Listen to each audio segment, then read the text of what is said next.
Madame, Monsieur, bonsoir et bienvenue dans cette tranche d'information sur Éco-Éducation TV à la une. Toutes les conditions sont mises en place pour l'acquisition des connaissances. Tel est le message du président de l'Université de Lomé à l'endroit des étudiants pour la rentrée du 16 octobre. Mot de bienvenue et message dans un dossier à suivre dans ce journal. Le lycée de Ségbé se voit doté d'un nouveau bloc scolaire. Après quelques jours de reprise des cours dans cet établissement, vous verrez en quoi ce don lui sera bénéfique. L'information, c'est aussi l'international dans cette édition.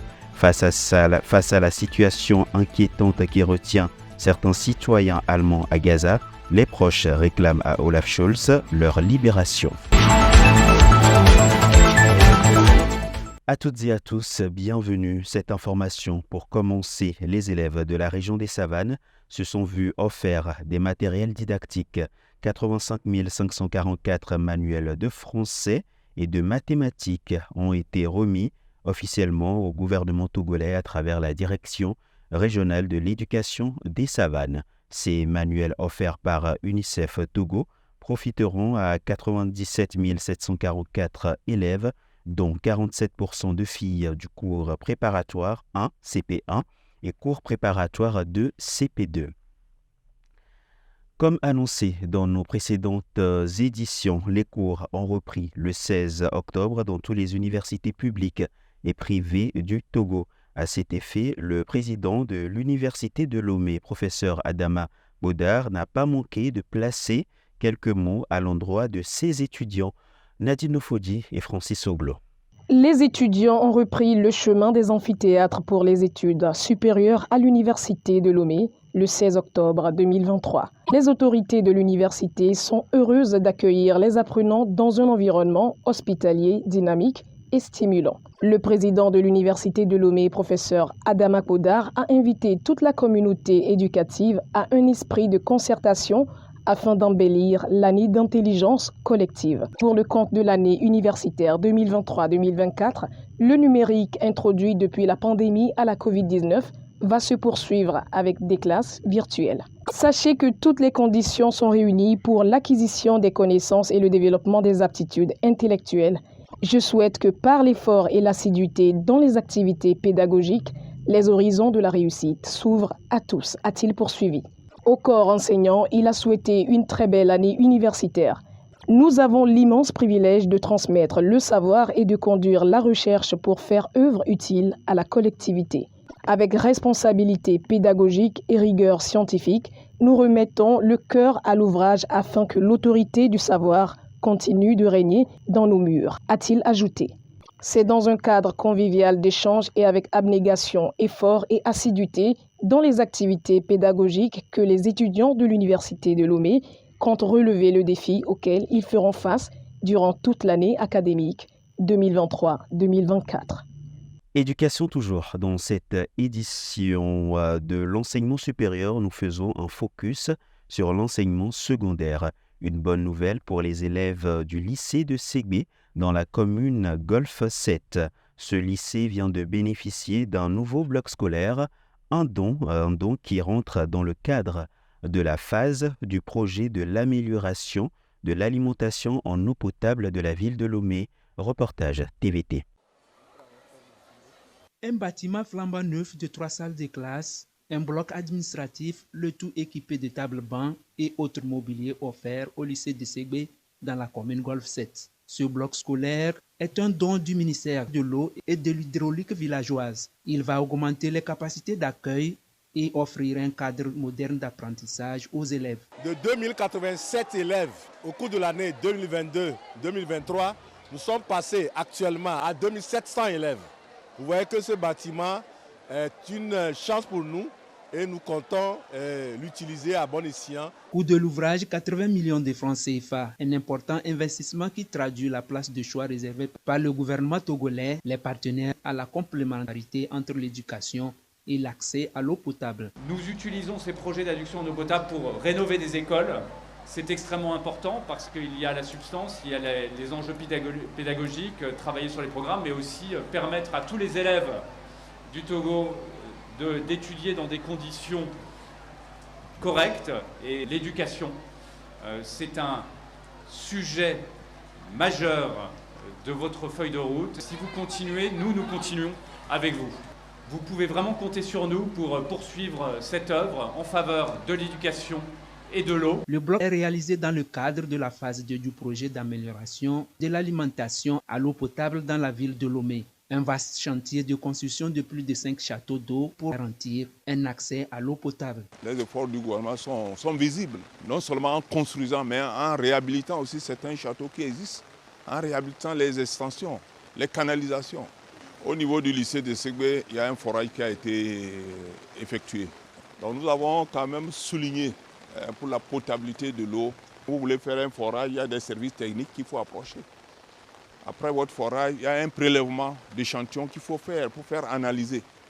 La police des eaux, c'est prévu dans le code. Et ce code a été voté par l'Assemblée nationale depuis 2010. C'est un organe qui va veiller à ce que l'eau qui arrive vers les abonnés soit de l'eau propre, à ce que les abonnés qui payent leurs factures aient de l'eau. Objectif du gouvernement togolais, parvenir à 100% de desserte en eau potable d'ici à 2030. Une ambition fondée sur la qualité des infrastructures essentielles au service du bien-être de la population. Parlons toujours de dons et cette fois-ci hors de nos frontières, précisément au Burkina Faso. Des chèques ainsi que des villas, c'est ce qu'ont reçu des enseignantes lauréates des prix Excellence 2023 de l'éducation nationale. Les détails avec Innocente Edogali et Francis Soglo. Au Burkina Faso, des chèques de 500 000 francs CFA ont été remis à 2 enseignantes. Il s'agit des prix Excellence de l'éducation nationale organisés par le ministère de l'Éducation, de l'Alphabétisation et de la Promotion des langues nationales.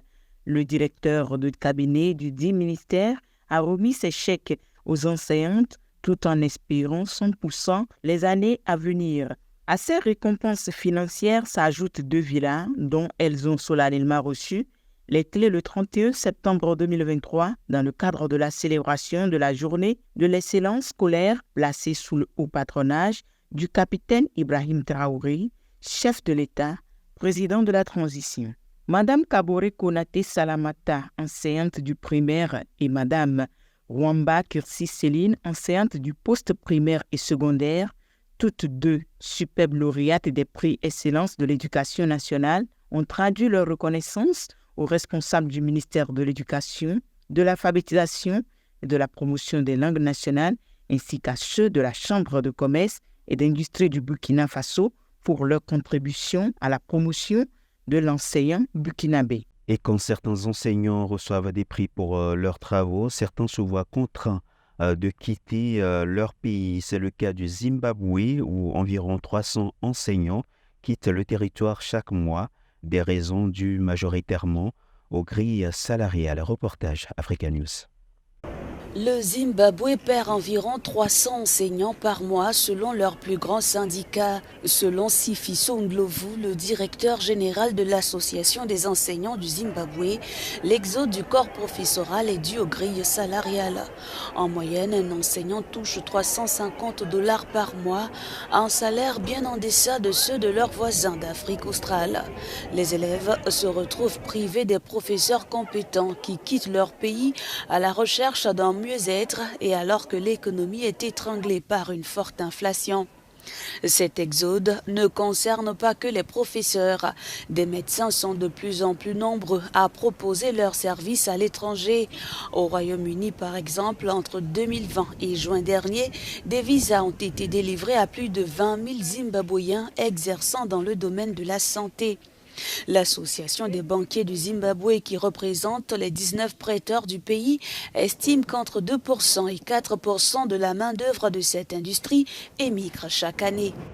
La page sportive. Dans cette édition, il y aura bientôt un nouveau joueur dans l'équipe du Real Madrid. L'équipe a déniché un nouveau talent. Il est anglais et il s'agit de Job Bellingham. Nadine Oufodi et Espoir Awisso dans cet élément. Le Real Madrid a ciblé une pépite anglaise. Il s'agit de Job Bellingham, un jeune joueur dont les talents sont tout de suite remarqués. D'ailleurs, le Real Madrid souhaite le recruter lors du mercato de janvier prochain. Pour cela, le recruteur principal du club a été envoyé observer le jeune talent de moins de 19 ans, selon El Nacional. À en croire le média espagnol, Job Bellingham a profité de l'occasion pour s'illustrer. Le jeune Job, dont les prestations individuelles font actuellement sensation sur la toile, a été titularisé lors d'un match de 0-0 des Young Lions contre le Monténégro.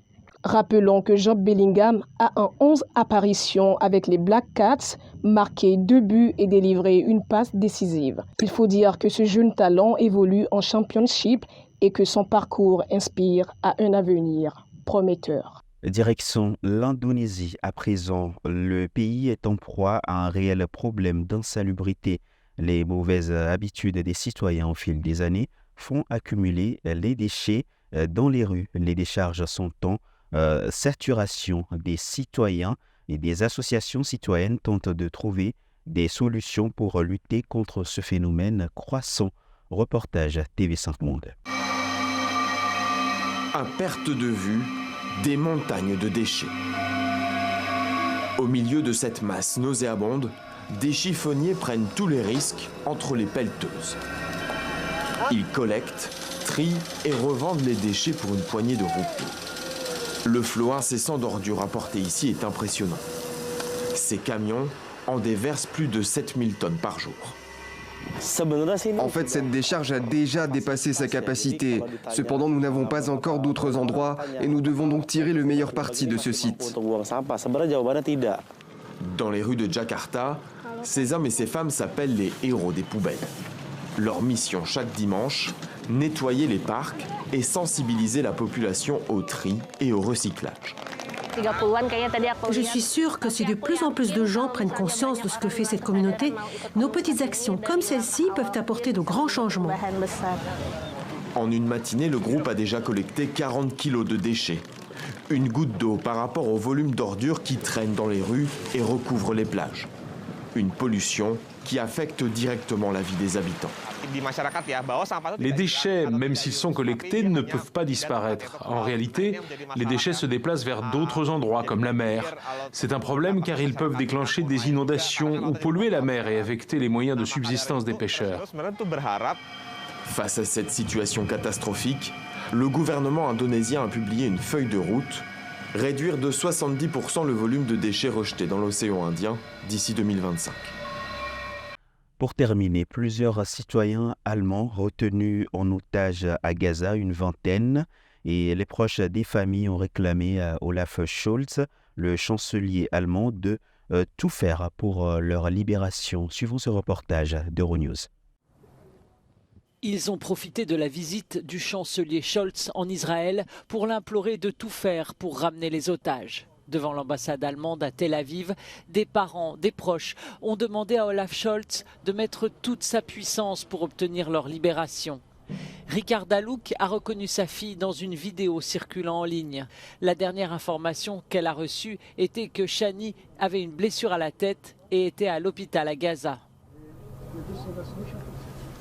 Meiner Tochter, dass sie stark sein wird, dass sie durchhalten wird und wir kommen und wir hoffen, dass sie so gut wird und wir sie befreien können.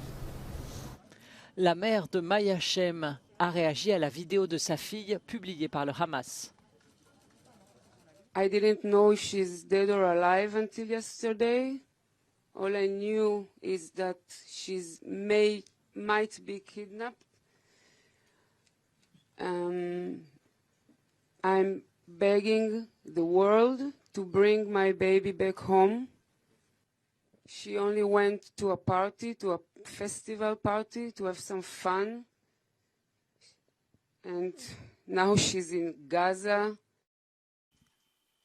C'est la première vidéo publiée par le Hamas montrant les otages qu'ils détiennent. L'armée israélienne a déclaré qu'au moins 199 otages ont été emmenés à Gaza. Le Hamas affirme détenir entre 200 et 250 otages. Point final à cette édition. Merci à vous tous qui l'avez suivi. On se retrouve demain pour une nouvelle édition. Excellente soirée à tous.